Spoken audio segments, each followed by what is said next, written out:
Anthony's. AI. Amazing. Use your AI tools. Yeah, well, good morning, everyone. I'm glad we have some participants here with us. And How about the church? yeah, I'm trying. Yeah, I'm glad we have some participants virtually. And again, it's a really important topic for us because we're starting to plan next year. We're starting to organize some of the things for next year, and it is an extensive timeline. But if we spend the time to do this cautiously and correctly, then students have more realistic options as we go, and they'll have the time to think about it, pursue their passions. And so, yeah, we have to start early, and we're pretty meticulous. We have the process, and this is the part where we bring the families and the students in, because again, it's important. The way that students actually choose their classes end up voting essentially what happens here at school. The courses that become available are essentially because of student demand. If a course is not really, again, voted in by the students, it's not really requested, that it fizzles out, it dies out. And if there's a new elective that is being attempted and it grows in popularity, then it continues. So it's just an amazing situation when we do have student voice, and we do have family voice as well. And we'll talk about how you guys get to support your students and influence their decisions. Your ultimate's not working now. All right. So yeah, we have a few objectives for today. We want to go over the timeline of what is going to be going on, what are the expectations for this time of year. We want to go over a little bit about application and audition courses and just the importance of meeting those important deadlines. And then decision making. This is where I think more of the conversation happens between students, between parents, between and sometimes teachers if they're hosting a particular like selective class.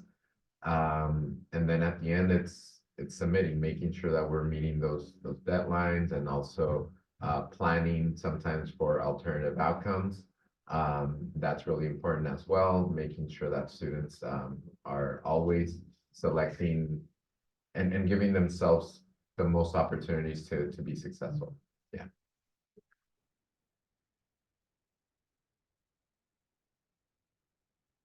So as we're speaking right now, Ms. Dolan is having conversations with teachers about what things they would like to teach. If they're trying to innovate a new course, they're trying to put new opportunities out there for our students. Sometimes standards or curriculum updates need to happen. So our teachers are currently working on updating their course catalog descriptions, and that's what we're working on right now. So the goal is for March 19 for students to get a published course catalog, so they'll be able to know again a few details of the class, but also if there's any expected deadlines, any things like that that they need to meet in order to be eligible for that class. Again, this is an important part of already starting to consider, hey, what are you going to pursue? What are we going to start to think about? March 25th to April 11th, it's going to be that window of opportunity for students to audition and try out for these different classes. Some of them do require an application. So some of them require both an application and an audition / tryout. So it's really important that students follow through with that. Some courses, depending on which ones they are, get oversaturated with applications, and just for a limited amount of spots. Our leadership classes, our office aid classes, we only have like 6 spots for an office aid, and we get, I don't know, close to 80 applications for that. So again, planning to give themselves the most opportunities and not banking on just one option. And April 18 is when students should be notified by those teachers what the outcomes of those were. That will give students hopefully a little bit more of a realistic approach to their process, to their course selection, knowing truly what they got accepted into. If they didn't follow through with any auditions or applications, realizing that, hey, this is sort of not an option for me right now. So I didn't do the legwork, so I need to consider some other options. So once that happens, then there's another publishing date, which is the 18th of April, and that's when students will be given the opportunity to start submitting their elective requests. Now that they know what they got into, what's possible, and then on the 25th, that window closes. And then in August is when we publish student schedules. So we don't have that in advance. We get lots of questions sometimes in the spring. Do you have our schedule already? And no, there's still assignments that are being given by administration towards education goals and things like that. So we still don't have that until August. And sometimes things change. Sometimes we have a new teacher, or we have to shift in a different direction for a different reason. So we work with those deadlines. Yeah. Two questions, Mr. Reese. Yeah. March 19th, when the course catalog is published, is that given to them as a hard copy that they're able to share with their parents, or is that emailed to the student only? And then it is their responsibility to go home and share that with their parents?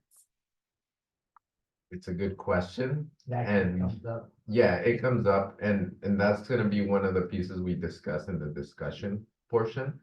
But to answer directly, Ms. Vasquez, it is only to students. All communications are directly to students. And we'll supplement that answer in a little bit, but essentially it comes down to tracking. Being able to track completion of this process. Because we use student email accounts, because we use student ID accounts, we can compare rosters of who has completed, who has not. So it gives us an option to more accurately confirm and verify our student completion rates, and making sure that those numbers are real.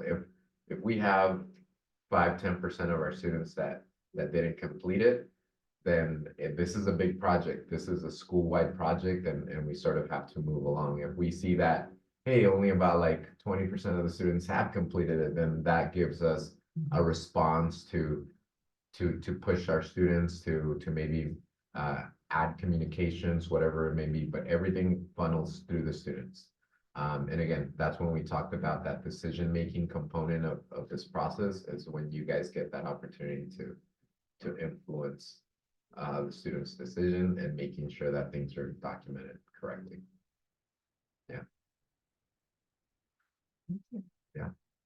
So some informational workshops today were being recorded, and we are sharing all this information with you all.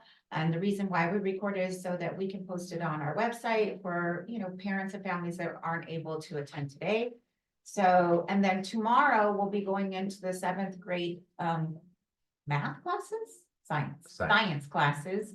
And we'll be doing this same workshop with them, so that they know all of the steps in the process in order to select their elective requests. And then in 6th grade, we'll be doing the same workshop through the elective classes, and we haven't coordinated a date just yet, but it will be before that date that they choose their classes, so that they know how to choose their elective classes and the process, and so they don't miss, again, the application deadlines and the tryouts and so forth.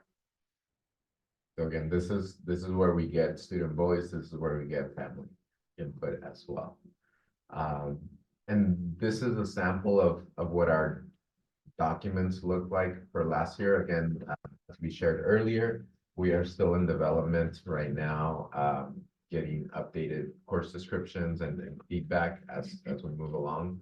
So that'll be something that we'll be developing, but you're essentially looking for something like this. Where it'll have documented deadlines and it'll add the directions for our students. It'll provide them lists of courses that we're having available, and we try to break it down by sort of expectations. So do they need to have a follow-up application or a tryout? And the same thing for PE and if there's an audition component to that. As you move into that document, students will be able to see course descriptions for each of the electives, likewise for their PE choices. So there's going to be quite a few of those details there, so that you guys can have that conversation as to what's important to you, what's important to the student, and we'll discuss that. Yeah. I'd like to highlight, Mr. Ruiz, and you have it in bold there, right? When it talks about April 21st, last day to make changes to your elective, and then it says no selection means the school will assign an elective based on space. Yeah. Mhm. So students will often ask, or say, well, I didn't get the one I chose. And if we look at the submission and for whatever reason, vacation, things were going on, they didn't make that timeline. And so like Mr. Ruiz commented earlier, it's school-wide. We have to keep the process going. And so the best guess and fit, that student will fall into one of those electives. So Yeah. it's very important to have the conversation at home and understand the timelines and have that conversation with your student to get the best chance for what they're seeking to participate in. So here you sort of see a sampling of what we've offered, and I don't really see these going away. We have Ms. Dolan here who has been pushing really hard to build a choir program as we had before. That's been a staffing need that we've run into, finding the right person. But essentially, year one electives, these are all courses where any student can sign up. There's no application needed. There's nothing. This is just like, hey, I want to start out this experience and I just get to choose it. There's no other thing to it. Year two electives, again, these are courses that are following up some of these paths already, and they don't require any application. So we have Art 2. So that in the past, it used to be our advanced art. Now we've worked that out that students can continue that. Advanced computer literacy, that's mainly 8th grade students that have done the computer literacy program in 7th grade and sort of exposed to it through 6th grade wheel. Same thing with our advanced foods and hospitality. It's a follow-up, it's a prerequisite. Foods and hospitality is a prerequisite to this course. Then we have our intermediate media arts class, which has the prerequisite of introduction to media arts. And there's a component of that in the wheel as well, currently for 6th graders. So again, we do have some paths that build on each other and add expertise. And again, there's no application needed for those. Students can just continue as long as they've already initiated that level of introduction before. I do want to point out that all of these courses are year-long. Mhm. So if you have a current 6th grader, they are in the wheel, so they're getting a quarter of all of these courses. And the reason why we do that is so they can have sort of like a taste of all the classes, like a buffet, and then whatever class that they were really interested in, whether it be drama or computer literacy, they will be taking now in 7th and 8th grade. It will be a year long, so it will no longer be in a wheel format. It will be for the entire year. So it's really important that they choose their classes wisely, and they take in consideration what it is that they really enjoy throughout 6th grade, so that they pursue, again, their passions, and they make sure that this is a class that they want to participate in for the year. Yeah, and I'm glad you shared that, Ms. Vasquez, because I think sometimes within our sixth graders, who, as they're transitioning, they do have a little bit of that confusion piece of like, oh, I want to take foods and I want to take art and I want to take sports. Like build my wheel, like my custom wheel, and sometimes we can't do that. So these are year-long classes. Again, and that's why they continue on.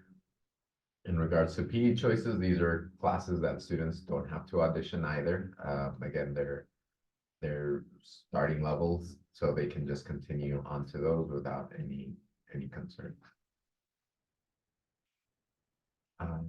And then here we do have some of those courses where students do have to do some auditions and applications.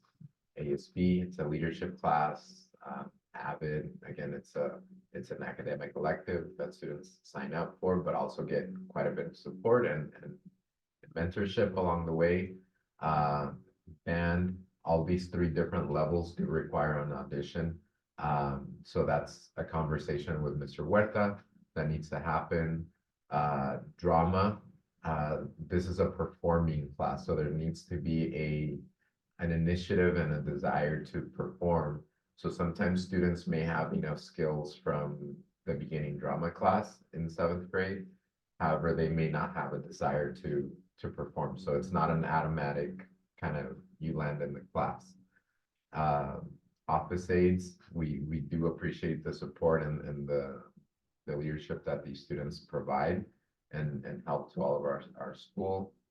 But we also need students to do that in 8th grade. They can be that better leader, and we're also trying to push for more students to learn skills.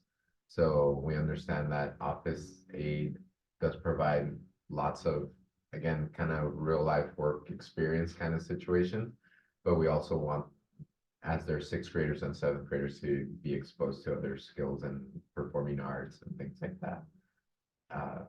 Renaissance, again, one of our amazing leadership classes that promotes academic success. And then our yearbook class as well. These all require an application. So these are the classes that we're talking that if a student has an intention wanting to be in these courses, but they do not submit those applications, when it comes down to submitting their choices, it really is not a choice. These are pretty much completely gone if they never followed up with an application. And then we have different levels in color guard, dance, and marching band that also require those there. So again, decision making, this is that portion. There's that window of opportunity for you guys in this process to have those conversations with our students. We truly believe that they are student choices, and middle school is a great time to explore new options.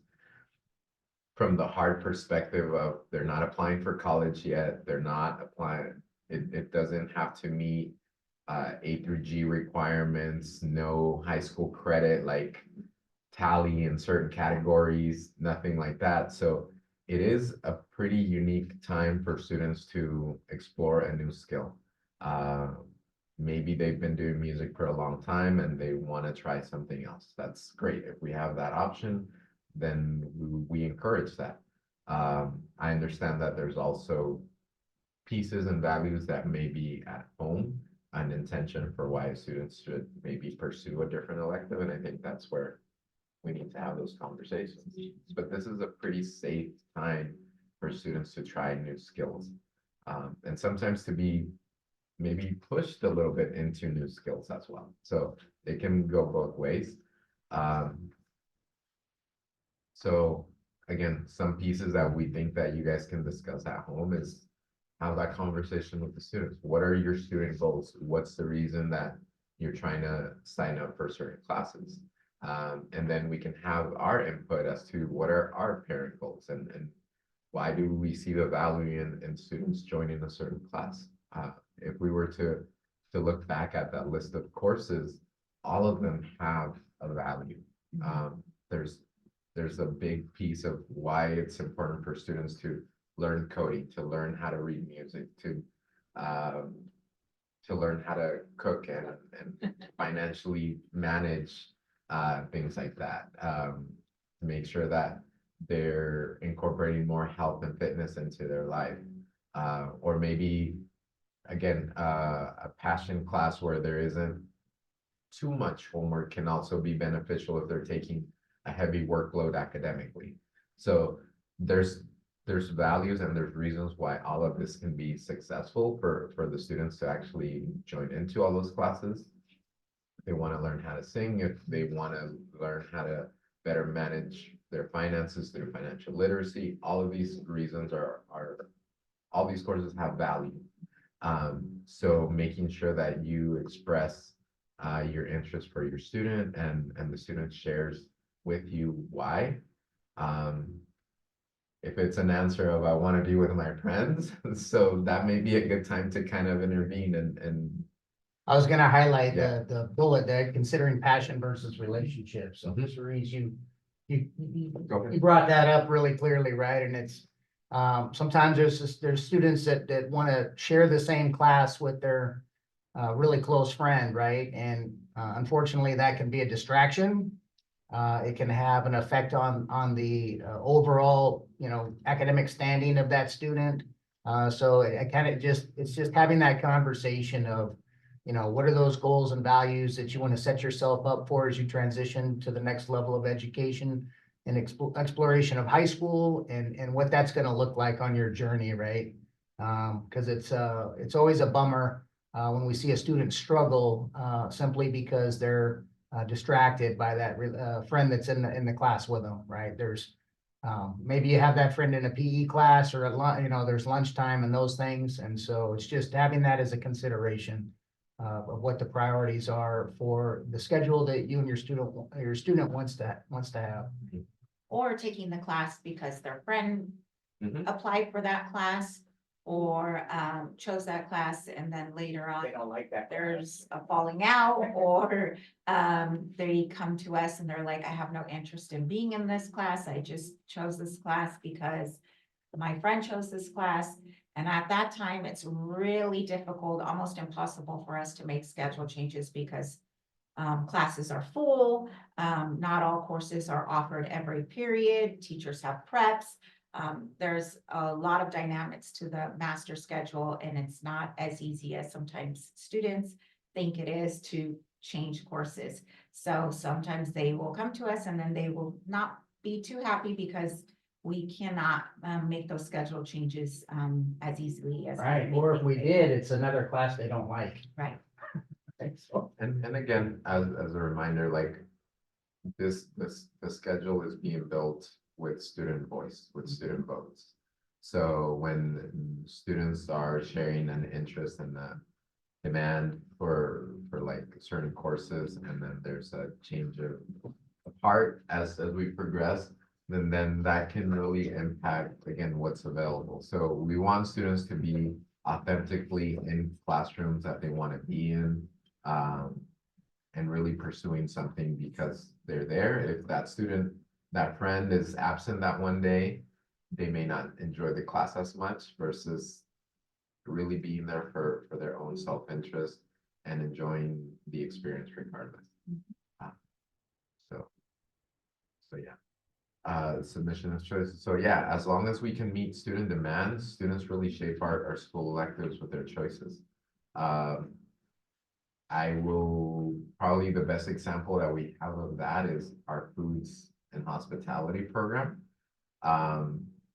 Before Ms. Becerra took over, it was sort of losing interest in those courses. Ms. Becerra came in with a new passion for the craft and kind of said, I want to take it into a different direction. The first year we sort of had to plug it into the wheel because again, it didn't have that much interest, but after that round, it's always saturated with interest. It's impacted all the time.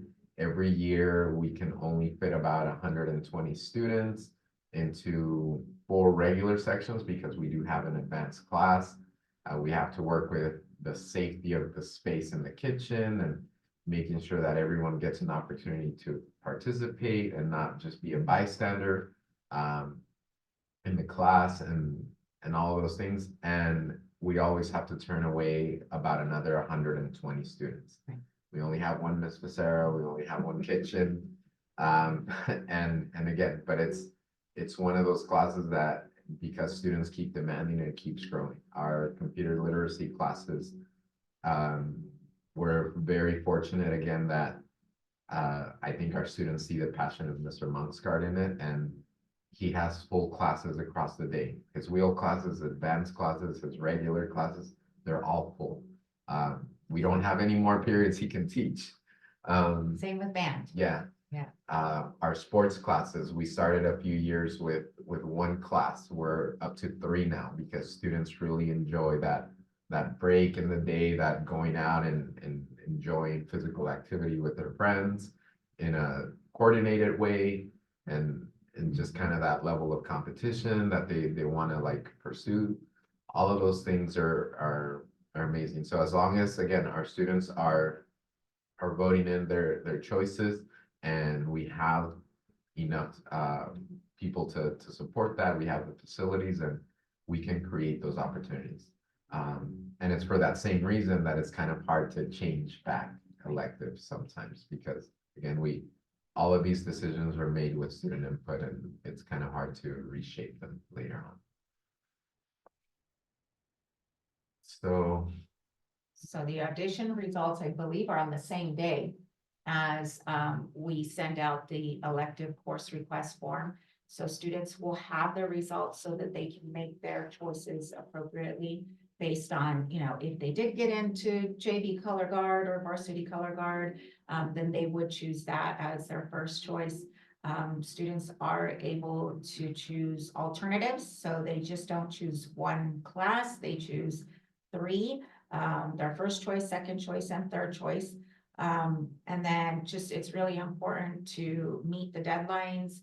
And if we don't meet the deadlines, then it's really hard for us to create the master schedule as far as what is needed.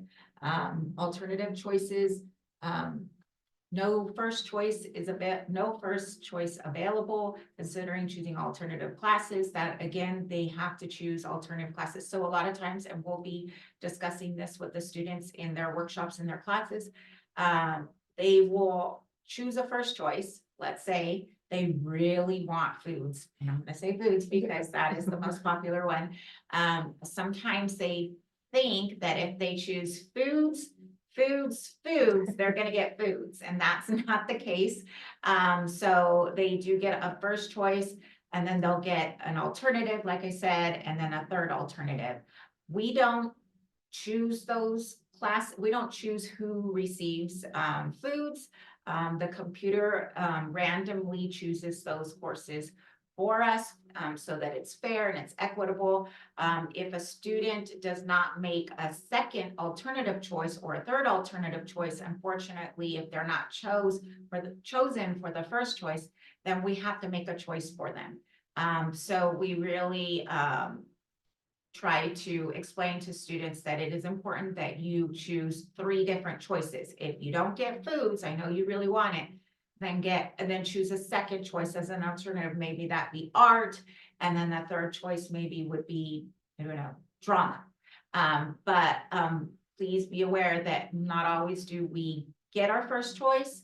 If that class is impacted, then it'll go to the second choice. And then again, if that second choice, let's say, is sports, and that class is impacted, then it'll go to the third choice. Most of our students will get their first or second choice. It's very rare that we have to go to the third choice. However, again, if they're choosing really impacted programs, or let's say they picked foods as their first choice and then second choice ASB, and they didn't turn in an application for ASB, then we have to revert to the third choice. So it's a long process, and that's why we really emphasize with the students that it is important for them to choose 3 different choices, so they at least receive one of those choices, and that it's important to meet the deadlines. So foods, what you're really saying is a request that says foods and then no choice. Right. Because it's as if the student didn't have a second choice. So we really encourage having 3 separate choices. Yeah, I wanted to add with the audition results, it's important to sometimes have a conversation again with the students of what is really available. Again, sometimes there is having to process a little bit of frustration, of sadness, of like, I didn't make it, and sometimes students do have their mind set on, I was gonna be an office aide, but again, the reality is there's like 8 spots available for 80 applications, so there's gonna be a big chunk of students that will not be happy with that outcome. So being able for them to process and making sure that they're either setting themselves up for other deadlines as well. So maybe they're choosing ASB and Office aid. Sometimes incredibly students will get into all of the classes that they applied for. And then now they have a choice to make. Teachers are a little bit selfish as well in the sense that they're building their programs and they want certain students. They applied and they liked the way that the application was presented. They liked the way that their supportive letters were written and things about that. So they want to have those students. Sometimes our teachers have to go through a little bit of that acceptance of like, hey, I didn't get the student. But it's important for the student to kind of say, hey, if I really want these choices, I need to follow through. And I also kind of need to realize that there may be some situations where I may not get that ideal moment, and I may have to be ready to consider an alternative class.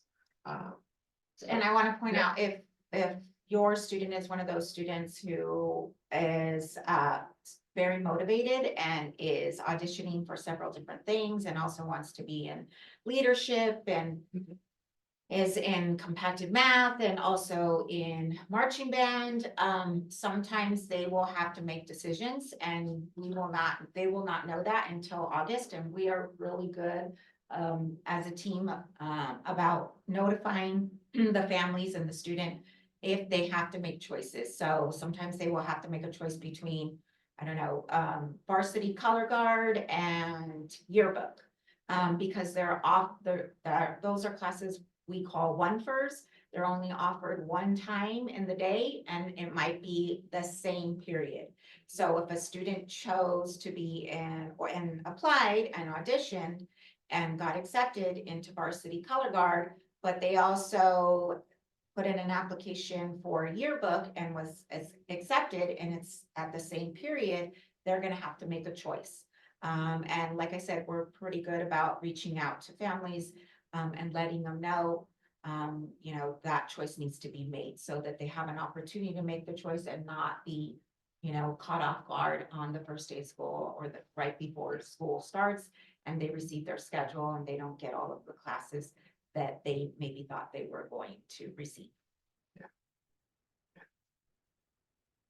This is what essentially the form looks like that gets emailed to our students. Again, this is one of the sample ones from last year. This was actually the one that was emailed to brand new 7th and 8th graders. So that's why I'm sort of sharing that one here on screen, but usually students get specific one by grade level. And each of those little categories will say like application required or like prerequisite. So the students, when they're making their choices, they're being reminded of, hey, like these classes require a step.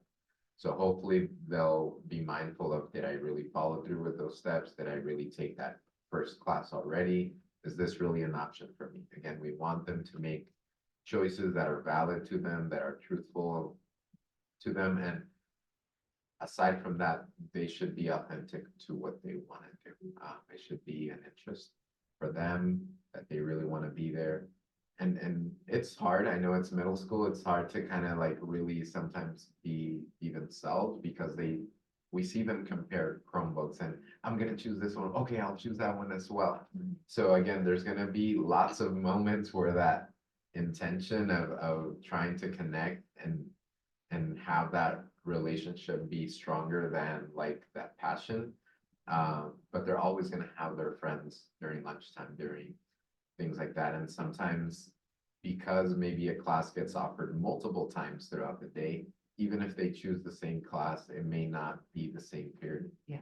So, making sure that, again, they're choosing a class because that's really important for them. If you want to change.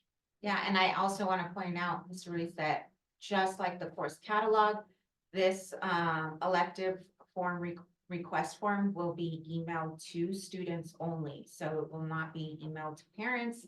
So it's really important to connect with your child and have that conversation with them so that you can sit down together and choose the electives. And it's really important. We cannot send this elective form out to parents because, again, we have to send it out to Desert Sands students only, because we need to be able to gather that data as far as who chose what.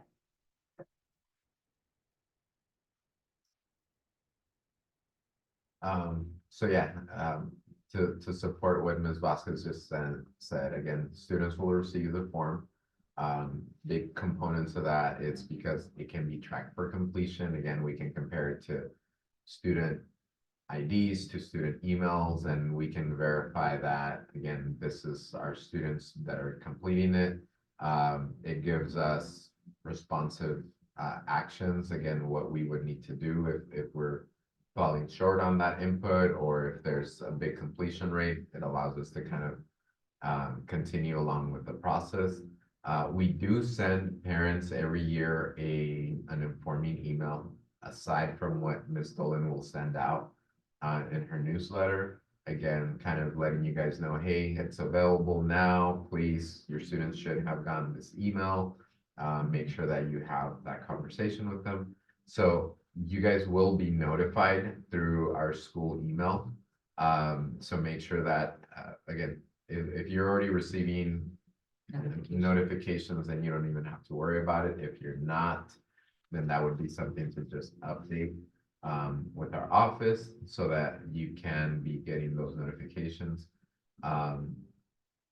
We also, because it's locked in a little bit to a student account, it also minimizes conflicting submissions. So we see this a little bit more happening in 6th grade when we do have to bring in new students to our school. And the reality is we still don't have set accounts for all of our incoming 6th graders. So we do have to send that option to our parents. Sometimes both parents are in those communications and they'll submit an elective request and they are different than the previous one. And one parent will send one, the other one will send a different thing. Sometimes we'll even get one from the student. So it minimizes that conflicting issue of submissions. We do allow students to make changes. It's on there on the 425. It will replace. It replaces when a student makes an update, it doesn't add another one, it replaces the prior one.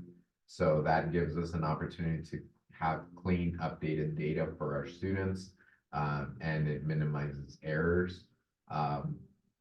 So students also get a confirmation response email after every submission, and I say every because if they make a change, then they get a new confirmation email that, hey, this is what you submitted. So And it's not first come, first serve. I like that. Yeah. It's not first come, first serve, because sometimes we'll have students that will come to us and they're like, oh, the Google request form, the course request form is coming out tomorrow. I'm gonna stay up till midnight and then I hopefully will get my classes. It's not like college. I know in college they do that. So yeah, you submit it and you take in that space, or you take that space.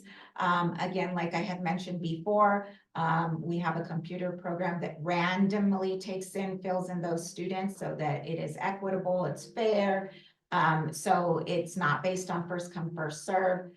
Just as long as the student submits by the deadline, they have just as much of a chance as the student who maybe did submit at midnight on the day that it was published. So it's really important to also have that conversation with your kids. We do not want them staying up till midnight No. and waiting to see when that will be published because they feel that, you know, they're gonna get foods because they were one of the first to apply. That is not the case. It just randomly chooses students based on several different things.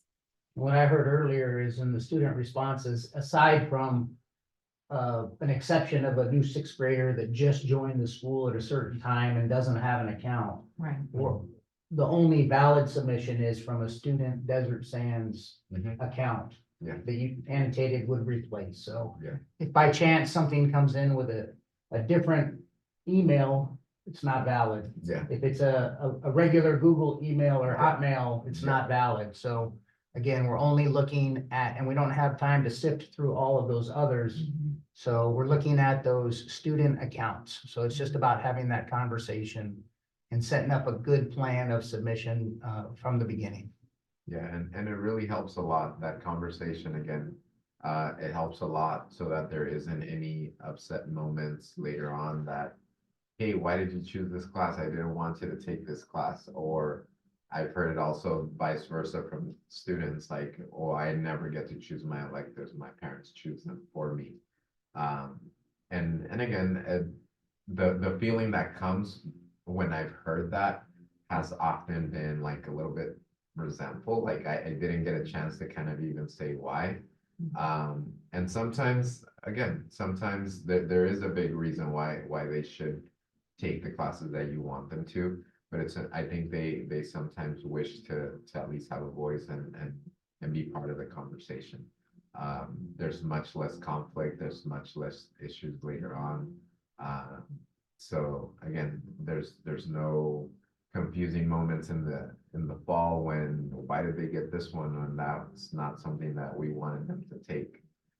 An example, I know that most families would want students to take a foreign language, to be in financial literacy, to do all these classes, but the students really want to like be out there running around in the sports class. That's a very different alignment, and again, that only happens, that alignment only happens when we have those conversations. And yeah, so Okay, so when is their schedule available? So oftentimes we will get phone calls and emails from parents or students, is my schedule ready? That is, unfortunately, we do not have time to do master scheduling until the summer. So we're here in the summer, and that's when we do the master scheduling before school starts. The schedules usually are not available until right the day before or 2 days before school starts. The access that you will have to the student schedule is through Parent View or Student View. Students will get notified that their schedules are ready and they have access to it, and they will be able to check their account through Student View, and for you through Parent View. Like I said, these will not be available. The earliest would be 2 days before school, but usually we're really crunching on deadlines, and it's usually the day before school. and again, we're a school where you saw in our courses, they build on each other. We have classes that start out from sixth grade and they lead into 3-year programs. As an example, our computer literacy class, there's a portion of introduction in the wheel. There's a year-long class that builds a little bit more expertise. There's an advanced level for that. So what I'm trying to say is that our teachers teach all grade levels. And sometimes that's when things in the summer happen where we have to make adjustments. And even though it might seem like, well, it won't impact all grades. Yeah, well, we do have, again, our teachers that teach multiple levels, and that does end up impacting the other grade levels. When we have a new teacher added to our school, when we have, again, new students join us, or we have students leave, maybe like for our varsity color guard, let's say if we had a few students that move out of town, that will impact again, replacing those spaces. So there's an ongoing impact. And again, it's really better when our students are prepared for alternative choices and be willing to adapt to situations. Like Ms. Vasquez said, most of the times, first choice is really what almost all students get. Unless there's that really big impacted class. If it's foods, students know they're taking a 50-50 chance pretty much right from the very beginning. So if they're willing to go for that and know that, then they'll probably be a lot more comfortable in an alternative class if they happen to do that. And Ms. Vasquez said it right. We don't take any intentional priority in placing certain students in we have to give the program the ability to work on its own. So we provide in all the data, all the info that we end up collecting, and then we just have to make adjustments to make it work best for all Students. the students. So All right. Thank you for joining us this Yeah. morning. are there Thank you. Any questions from virtual? No questions here. Thank you so much. You. None here. Thank you. It was very informative. Thank Have a you. great Yeah, day. keep an eye out for all those documents. Yeah. Thank you. Have a good day, everyone. Thank you.